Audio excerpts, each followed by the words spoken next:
You'll see some AI-generated images in this documentary, mostly to help visualize events we don't have footage for, and sometimes just for a bit of humor. But we also work hard to show real historical photos and primary sources whenever we can, because we don't want to misrepresent or distort the past. AI visuals are there to illustrate the story, not rewrite it. When Americans talk about the Founding Fathers, one word gets tossed around like a hot dog at a baseball game: democracy. We're told the United States was founded as a democracy, that the founders believed in the people, that they threw off a king, rejected tyranny, and built a government where ordinary citizens would rule themselves. And, okay, sure, kind of. But if the Founding Fathers loved democracy so much, then why didn't they let the people directly elect the president? Why was the Senate originally picked by state legislatures instead of voters? Why were federal judges appointed for life? And why did so many of these powdered wig freedom boys openly warn about the dangers of democracy? Well, because the truth is more complicated.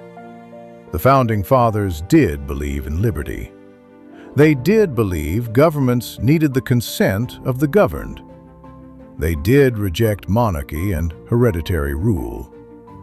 But many of them did not trust democracy the way modern Americans use that word. In fact, a lot of them were nervous as hell about it. They feared mob rule. They feared public passions. They feared demagogues, loud, manipulative weirdos who could whip crowds into a frenzy and ride popular anger straight into power. So no, the United States was not founded as a pure democracy. What they built was something more cautious, more filtered, and frankly, more suspicious of the average person. A republic with democratic elements. A government where the people mattered, but not so much that they could just run in, slam Mountain Dew on the Constitution, and start mashing buttons. And that tension was there from the very beginning. So today, let's ask the question directly. Did the Founding Fathers really want democracy? And the answer is yes, but also, not too much. And here's another answer, an answer to your deepest desires. I'm talking about subscribing to this channel so you get access to our latest documentaries. Seriously, it's a really good idea. So good, in fact, I would go as far to say it's a really fucking good idea. And anyone knows when you add an F-bomb into the mix, shit's getting real, man. Anyway, let's talk about the Founding Fathers and what democracy meant to them.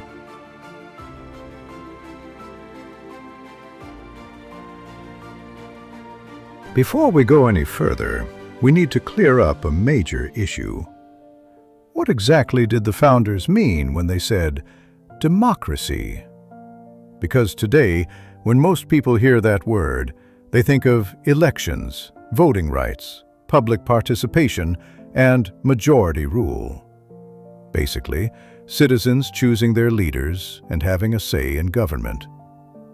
But in the late 18th century, democracy often meant something more specific and more dangerous. To many of the founders, democracy meant direct democracy, the kind associated with ancient Athens.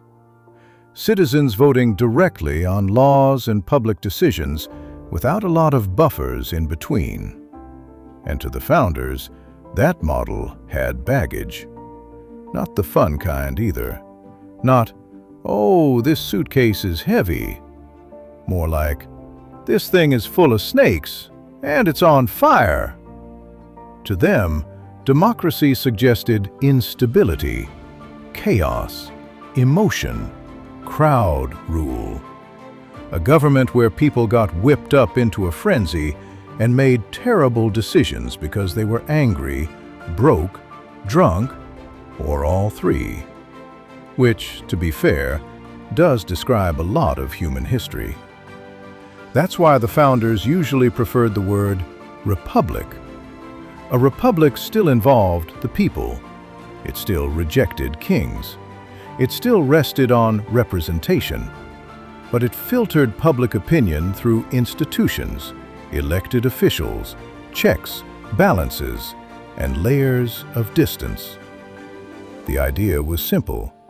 Let the people have a voice, but maybe don't hand them the keys to the entire machine while they're still screaming about bread prices and local grudges. So right away, we hit the first big answer. The founders did not want government with no connection to the people.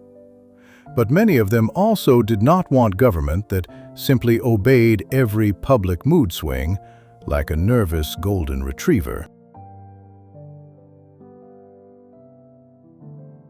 Now, you might be thinking, hold on a second. These guys started a revolution. They rebelled against a king. They talked about liberty constantly. Why were they so afraid of popular rule? Well, because rebelling against one kind of power does not automatically mean you trust everybody else. The founders were heavily influenced by classical history. They read about Greece and Rome. They studied how republics rose and fell. And one lesson they thought history screamed at them was this: free governments are fragile. They can collapse into dictatorship. They can collapse into civil war. And they can absolutely collapse because people lose their damn minds. A lot of the founders believed democracies were especially vulnerable to this. They thought the masses could be impulsive, emotional, and easily manipulated by ambitious men who knew how to flatter a crowd. And then there was the class issue. Let's be honest here. Many of the founding fathers were wealthy, educated elites. These were not dudes sitting around in a muddy tavern going, "You know who should really have more political influence? Absolutely everybody." No. A lot of them believed political power should rest, at least partly, in the hands of men with property, education, and social standing. Why? Because they tied property to independence. A man with land was thought to have a stake in stability. A man without it was seen as more vulnerable to corruption, desperation, or radical demands. That may sound elitist and obnoxious, and yes, it absolutely was. But it was common elitist and obnoxious thinking for the time. Then events came along that made those fears even worse. One of the biggest was Shays' Rebellion in 1786 and 1787. In western Massachusetts, struggling farmers, many of them veterans of the Revolution, rose up over debt, taxes, and foreclosures. Courts were shut down. Armed resistance broke out. The national government under the Articles of Confederation was too weak to respond effectively. Now, if you were one of those farmers, this looked like desperation. If you were an elite landowner or creditor, this looked like the opening scene of, "Oh no, the peasants have had enough." To many founders, Shays' Rebellion was terrifying. It seemed to prove that weak government plus angry citizens could spiral into disorder real fast. Like, the Republic might be 3 bad weekends away from chaos fast. So the founders ended up trapped between two fears. They feared tyranny from above, but they also feared anarchy from below. And the Constitution they built reflects both. If you want proof that the Founding Fathers did not want pure democracy, stop looking at the myths and start looking at the actual machinery they built. Because the Constitution is full of features designed to slow down popular power, filter it, and occasionally look at it from across the room with visible concern.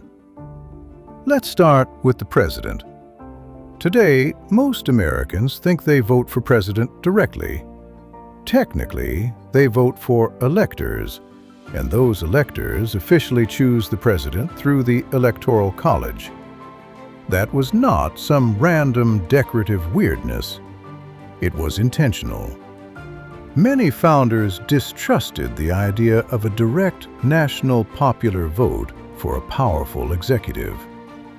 They worried voters would be swayed by charisma, regional loyalties, misinformation, or some jackass who knew how to rile up a crowd. And if you're sitting there going, "Wow, that sounds weirdly familiar," yes, human nature has apparently been doing reruns forever. So they created a buffer. Then there was the Senate. Originally, senators were not elected by the people at all. They were chosen by state legislatures. That stayed in place until the 17th Amendment in 1913. Again, not an accident. The House of Representatives was meant to be the more democratic branch. Short terms, direct elections, closer to the public. The Senate was supposed to be calmer, more insulated, less likely to start huffing fumes every time the public got mad about something. Then we have the judiciary. Federal judges were appointed, not elected, and given lifetime tenure. Why? Because the founders wanted them independent from temporary public passions. Translation: please, for the love of God, let at least one part of this government not be run like a panicked town hall meeting. And then, of course, checks and balances were everywhere. One branch restrains another. One chamber slows the other. The president can veto Congress. Congress can override the veto. The courts can review laws. Amendments are hard. Power is divided between states and the federal government. This is not the blueprint of men saying, "The majority should instantly get whatever it wants." This is the blueprint of men saying, "Maybe let's put some speed bumps, guardrails, and a few locked doors on this thing before somebody drives it into a swamp." Now let's ask the uncomfortable question. If the founders really wanted democracy, who exactly were they including? Because the answer is definitely not everybody. At the founding, voting rules were mostly left to the states, and in most places, political participation was limited mainly to white men, often white men with property, tax-paying status, or some other qualification. Women could not vote. Enslaved people obviously could not vote. Most free Black Americans faced exclusion or increasing restrictions depending on the state. Native Americans were generally not considered part of the political community the founders were building. So when these men talked about liberty, consent, and government by the people, the definition of the people was often pretty damn narrow. This is one of the central contradictions of the founding era. The rhetoric was huge. The participation was tiny. The language sounded universal. The system was selective as hell. Now, that doesn't mean their ideals were meaningless, but it does mean they were operating inside a deeply restricted idea of who counted. So even if we're generous and say the founders believed in self-government, they clearly did not imagine a full modern democracy where everybody gets a voice. Not even remotely.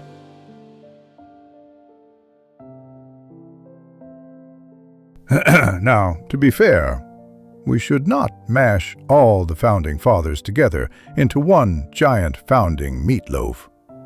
They didn't all think the same way. Some were way more skeptical of democracy than others. Alexander Hamilton was probably one of the least democratic in temperament.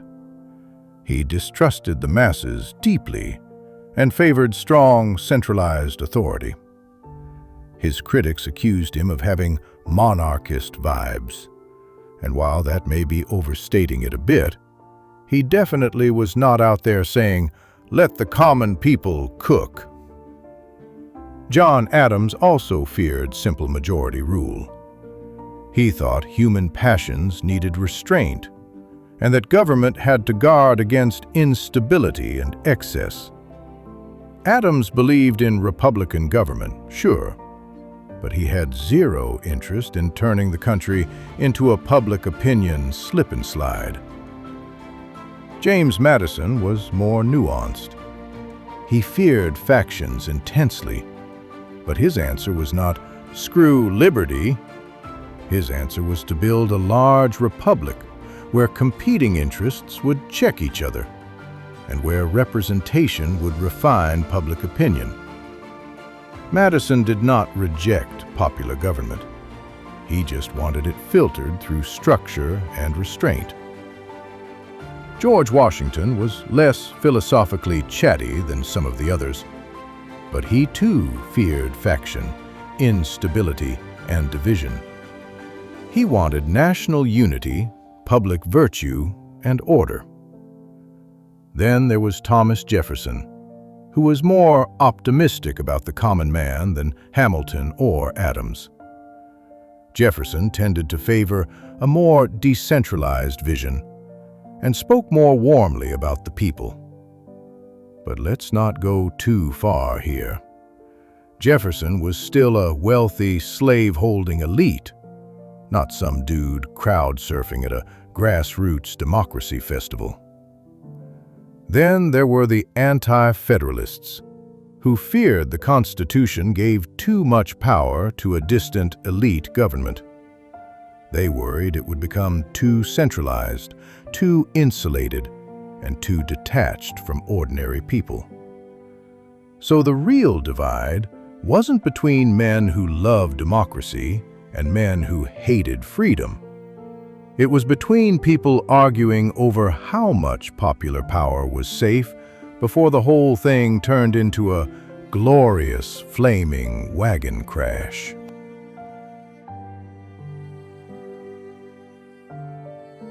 This is where things get even more interesting. Because while many Federalists feared too much democracy, the Anti-Federalists feared too little accountability.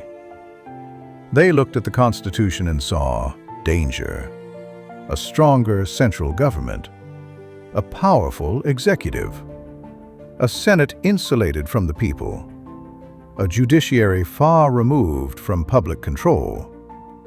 To them, this was not just a nice, polished republic.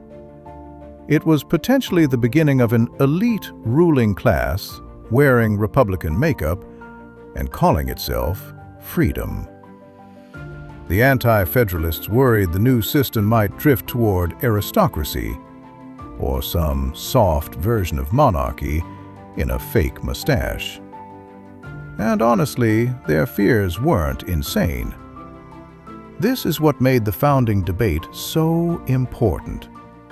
Federalists feared that too much democracy would destroy order. Anti-Federalists feared that too much distance from the people would destroy liberty. That tension helped produce one of the biggest concessions in American history, the Bill of Rights. Many Americans would not support the Constitution unless specific liberties were clearly protected. Speech, religion, assembly, due process, protection from abuse of power. These things had to be spelled out. So even at the founding, the debate was not settled. It wasn't a simple fight between freedom and tyranny. It was a fight over how to build a free society without either collapsing into chaos or sliding into elite domination. You know, light, casual stuff.